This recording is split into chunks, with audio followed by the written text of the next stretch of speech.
سلام شيرات، ان شاء الله تكونوا بخير وعلى خير. اليوم جبت لكم طريقه بزاف هايله للكرامب ومبسطه وتقدروا تستعملوها يعني للفطور، وسهله وتجيكم بنينه ويعني بنه هايله.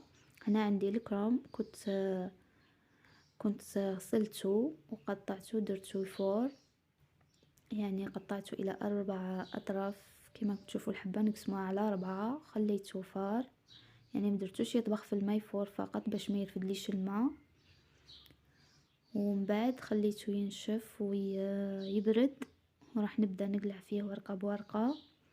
وهنا كنت استعملت للحشو دجاج مع بصل وفرماج، وراح نبدا نرولي فيه داخل الكروم.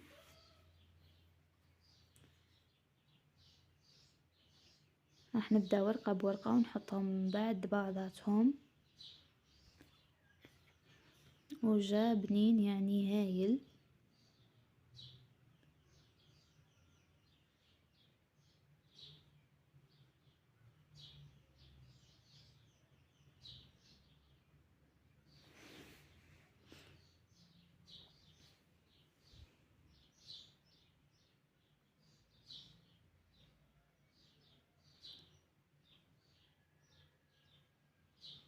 راح نزيد الورقة الثالثة معاكم،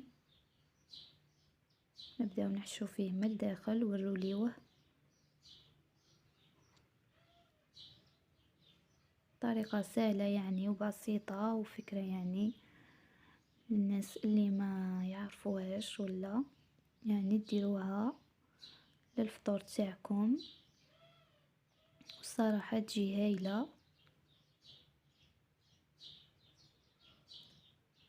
راح نكمل كامل البلا نديرهم مورا بعضاتهم.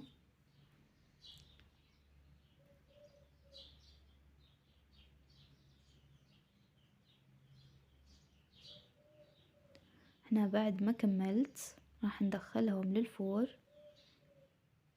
يطيبوا. وهنا كذلك راح نقدم لكم حشو للبوراك يجي بزاف بنين وهايل. وراح نضيف لاكريم فريش بعد ما كان طاب شويه راح نضيف له لاكريم فريش، كنت شعلته من الفوق ومن التحت، وراح نسقيه بهذيك لاكريم فريش يجي بزاف بنين يعني بلا ما ديروا الطماطم.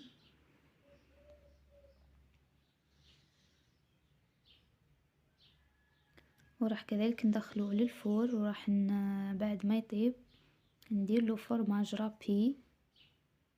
هنا راح ندخلو الفور من الفوق ومن التحت على 180 درجة. هاليك هنا كنت درت له فرماج رابي ودرت له كذلك كاشير. هنا بعد ما كانت طابت الكراتان تاعي، وهنا كنت درت بوراك يعني بحشو واحد، كنت خدمت طبقين. هنا كان عندي كذلك بطاطا كانت مفورة، كنت هرستها درت لها شوية تاع زيتون وكاشير، وكان عندي فرماج رابي. وهنا بديت ندير فيه حشو للبوراك، والصراحة جا بزاف بنين ورائع، نتمنى تجربوه. هنا كنت قسمت الحبة الى 2، وراح نبدا نعمر فيهم. نضيف شوية تاع البطاطا مع الزيتون والفرماج والكاشير، ونضيف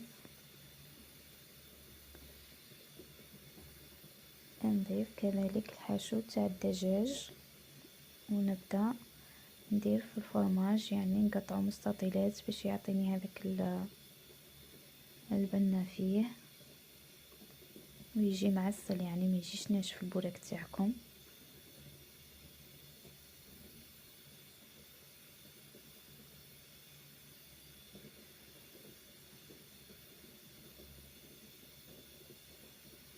نتمنى يعجبكم الفيديو، ما تنسوش تدعمونا بجيم واشتراك للقناة باش يوصلكم كل جديد، واللي جداد عندي نقولهم مرحبا بكم.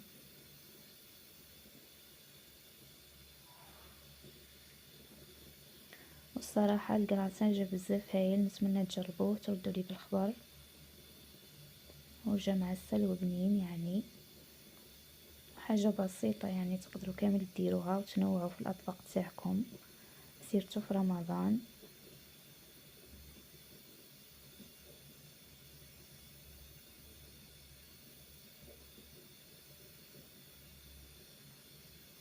انا كنت كذلك درت مثلثات، طريقه يعني نوري فيها المبتدئات اللي مازال ما يعرفوش يعني ساعة يتعلموا. كذلك كنت درت الفرماج، وهنا نبدا نطوي فيه كما راكم تشوفوا، ونكمل ونغلقها حتى التالي.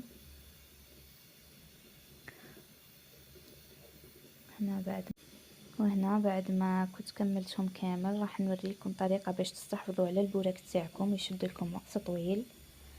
هنا كنت غلفته بالبابي اليمونتير وندخله للثلاجه باش ما يفسدش، لانه وين ما نخرجوه من الثلاجه يعني وتكونوا ماكمش دايرين له بابي اليمونتير تسيبوه يابس يعني ما تقدريش تستعمليه مره ثانيه. هاليك هنايا غلفيه مليح باش ما يدخلش الهواء كامل فيه ويشد لك وقت طويل، يعني وقت اللي تحبي تستخدميه تستخرجيه وكأنك درتيه جديد، يعني غير كيما فتحتي الباكي تاعك. ونعاود ندخلو الثلاجة وقت اللي نحتاجو نجبدو. هنا كنت كملت كامل البوراك تاعي والكراسة تاعي كانت واجدة، بقالي غير نحطهم على مائدة الافطار. وهنا بعد ما كنت طيبته هذيك جاي شهي وبنين ومعسل. نتمنى يعجبكم، تهلاو في رواحكم.